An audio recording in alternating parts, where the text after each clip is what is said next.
महाराज जी, आपका सबसे प्रिय शास्त्र और सबसे प्रिय भोजन प्रसाद क्या है? शास्त्र सबसे प्रिय उड़िया बाबा के उपदेश, हमारे जीवन के आदर्श, महामहिम प्रातः स्मरणीय पूज्यपाद श्री उड़िया बाबा जी महाराज।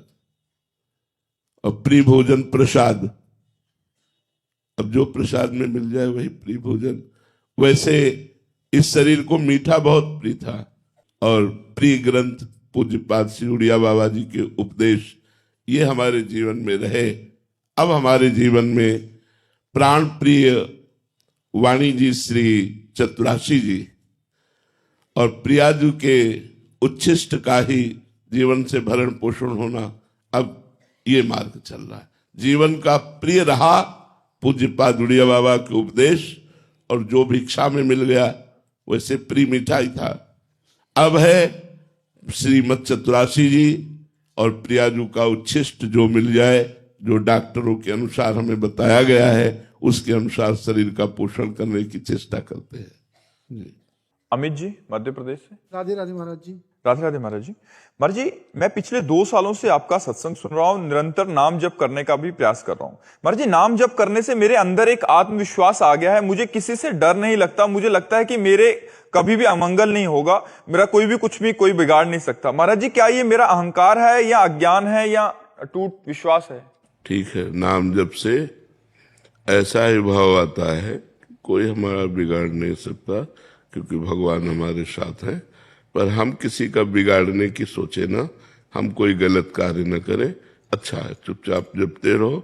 और भी ये तो प्रारंभिक अनुभूतियां हैं, और भी दिव्य अनुभूतियां आती है, उनको छुपाते रहो, अपने भजन को छुपाते रहो तो बढ़ता रहेगा।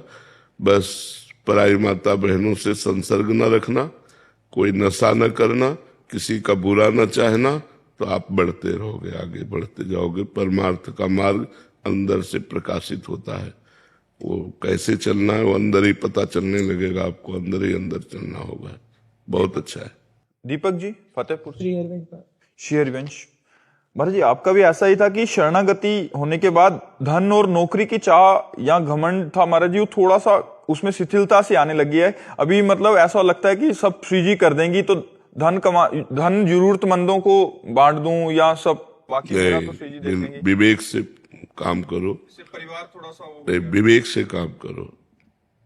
जो धन तुम्हें मिला है, तुम्हारे पास उसके जो अधिकारी हैं, माता पिता भाई बहन पत्नी, जो भी वो उन सब के लिए है, बांटने के लिए नहीं है।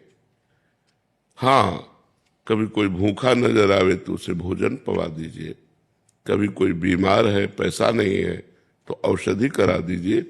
एक जो मनुष्यता है, एक जो हमारा कर्तव्य है, वो जब सामने आवे तो हमें फिर अपनी परवाह नहीं करनी चाहिए, उसकी सेवा करनी चाहिए। ऐसे बांट देना ठीक नहीं है। आप अपने परिवार का पोषण कीजिए। संपत्ति भगवान की है, उसे अपना मत मानिए और खूब नाम जप कीजिए। अगर नौकरी मिलती है तो नौकरी कीजिए, कुछ छोड़ने की जरूरत नहीं है। हाँ, मन का जो लगाव है वो सब जगह से हटती हुई धीरे धीरे भगवान की तरफ बढ़ने लगता है। ये जीव का परम सौभाग्य है। अनंत जन्मों से हम भगवान से बिछड़े हुए हैं, दुखमय संसार में सुख मानकर रमण करते हुए हमें बहुत कल्प व्यतीत हो गए।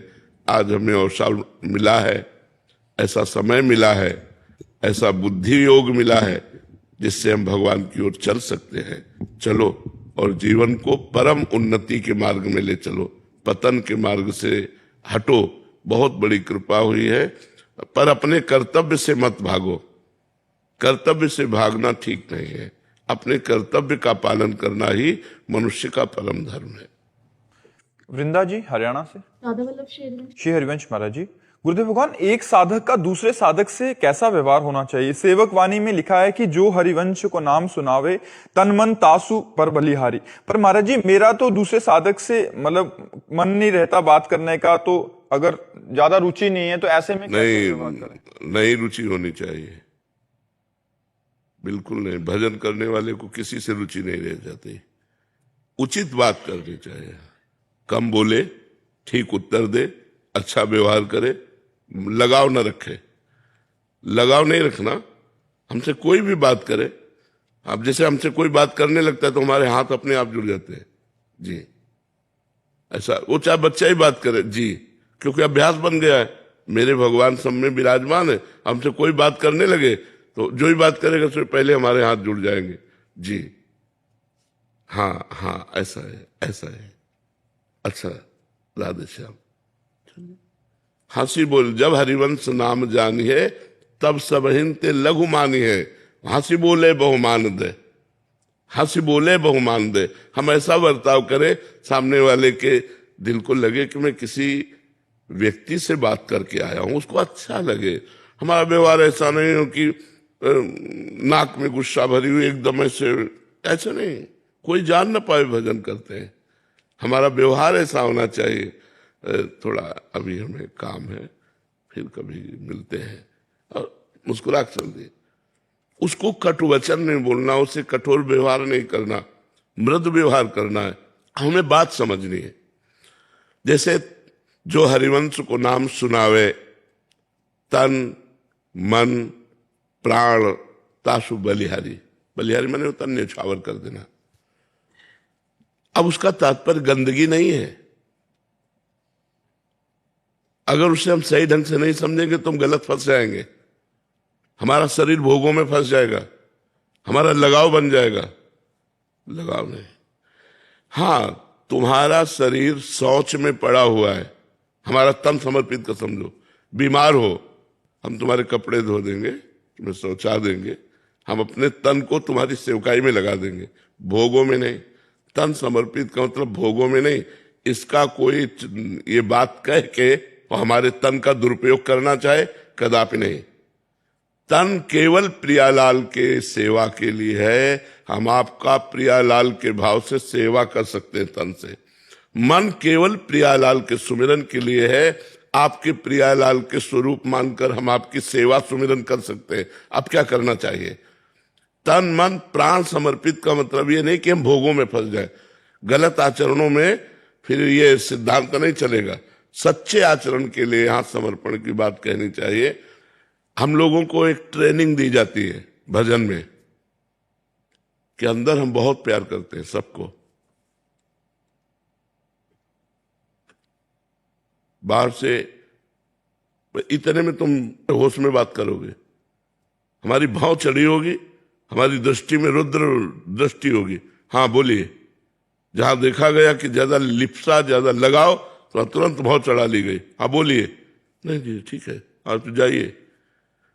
ऊपर से दोनों बातें कही, सज्जन पुरुष है, संत है, मृदु भाषा, असज्जन पुरुष है, रुद्र दृष्टि, अपनी दृष्टि में निकल गए। उसे आप भक्ति संबंधी व्यवहार कर रहे हैं, लेकिन वो गलत समझेगा।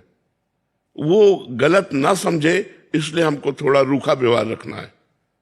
राधे श्याम, राधे श्याम।